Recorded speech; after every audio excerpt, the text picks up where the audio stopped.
Bonjour Brigitte, bonjour Marco. Cette semaine, j'aimerais parler de voile. Et en Suisse, logiquement, quand on prononce cette phrase, ça devrait vouloir dire qu'on parle de navigation, parce qu'il y a plus de propriétaires de bateaux et de mecs en casquette à lingui que de femmes voilées.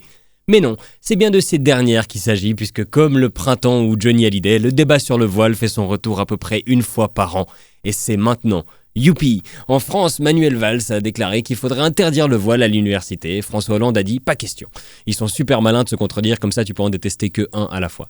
Ça fait 10 ans que ça dure et que ce débat me dépasse totalement. Déjà, parce que quand ça a commencé, j'avais 16 ans et j'étais plus concerné par ma carrière de rappeur que par la laïcité. Et même depuis, je comprends pas en quoi ça me concerne que certaines femmes musulmanes décident de porter un voile. Tout comme c'est pas mes affaires si les juifs mettent une kippa, ou les chrétiens et les rappeurs un crucifix, ou les témoins de Jéhovah un balai dans le cul. Bon, je suis d'accord, les gens peuvent pas se balader à poil, mais ça c'est pas les religieux, c'est les bourrés. Bon, l'alcool c'est un peu comme une religion, parce que t'as aussi des amis imaginaires et c'est souvent utilisé pour justifier des conneries.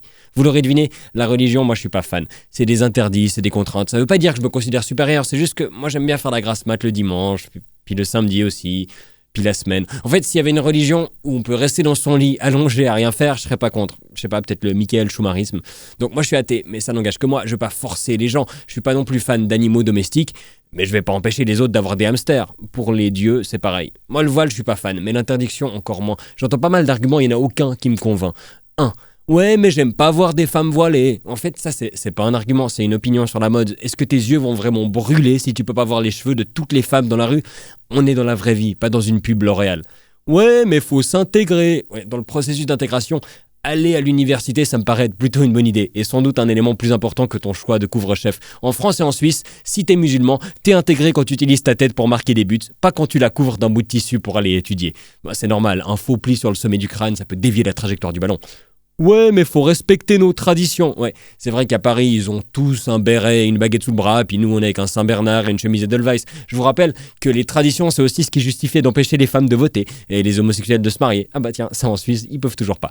Quand notre tradition, c'est d'être intolérant, faut peut-être changer de tradition. Moi, j'ai tendance à préférer les valeurs, genre nos voisins. Ils ont liberté, égalité, fraternité, ça sonne assez bien, si seulement quelqu'un se souvenait encore de ce que ça veut dire.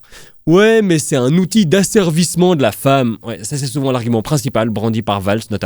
Et je peux le comprendre, il y en a qui sont obligés par leur mari ou leur père de le porter. Mais est-ce que dans ce cas-là, c'est vraiment le voile le problème ou c'est le mec qui les force ? Il y en a qui sont forcés, donc aucune n'aurait le droit.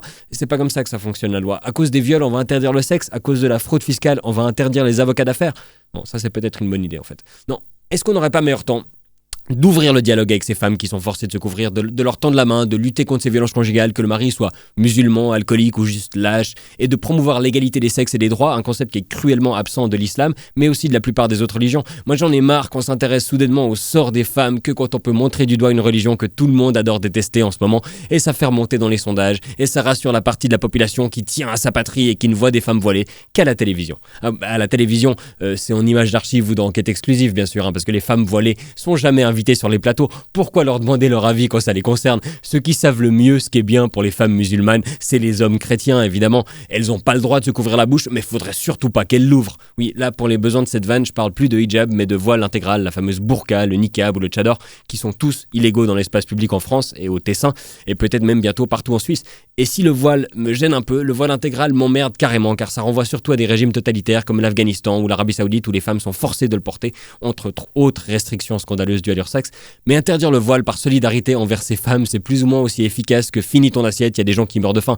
Ça va pas remplir leur estomac, tout comme une interdiction ici va pas améliorer les conditions de vie des Afghanes et des Saoudiennes. Mais visiblement, nos politiciens ont décidé que le meilleur moyen de combattre ces régimes totalitaires, c'est de donner des amendes aux femmes voilées et des légions d'honneur aux émirs. On doit bien leur vendre des armes et des suites dans nos palaces. Ils peuvent maltraiter leurs femmes tant qu'ils continuent de bien traiter nos finances. Le voile, c'est non madame. Le kéfier, c'est bien entendu monsieur l'ambassadeur. Et l'argument que certains osent sortir: ouais, mais faut combattre le terrorisme. Ouais, rappelez-moi le jour où une terroriste commet un attentat en étranglant quelqu'un avec son foulard. Mais en attendant, j'en ai marre de cette psychose paranoïaque ambiante et qu'on utilise le terrorisme pour exclure encore plus des populations en lamentant le fait qu'ils ne s'intègrent pas. Ce terrorisme dont ils sont les premiers à souffrir en termes de victimes et en termes d'amalgame, qui prend quelques dizaines de vies chaque année mais qui en rend des millions invivables. Et on veut encore rajouter une interdiction. De toute façon, être musulman en Europe en 2016, c'est déjà être coupable. On les dévisage dans la rue, on les renvoie constamment à leur religion, on leur demande tentent de se justifier, de condamner tel ou tel acte commis par des personnes qu'ils ne connaissent pas et qui détestent autant que nous. Et après, on s'étonne qu'ils se sentent davantage musulmans que français, belges ou suisses, alors qu'on fait tout pour leur montrer qu'ils sont pas comme nous et qu'ils sont pas chez eux. Si avec le voile, les femmes musulmanes voient moins le mépris qu'on leur jette, ça a au moins un avantage. Bon, ça et les économies de shampoing. Moi, je vous avoue qu'avec mes épis, j'ai hésité à me convertir et à changer de sexe. Bon, vous l'aurez compris, moi, je pige rien aux religions, je pige rien au principe du voile, mais je croyais avoir pigé la démocratie, l'égalité et la liberté. Mais on va devoir me réexpliquer, parce que moi, dans ma société idéale, on juge les gens sur la base de ce qu'il y a dans leur crâne, qu'il y ait un tissu autour ou pas. Et bonne semaine.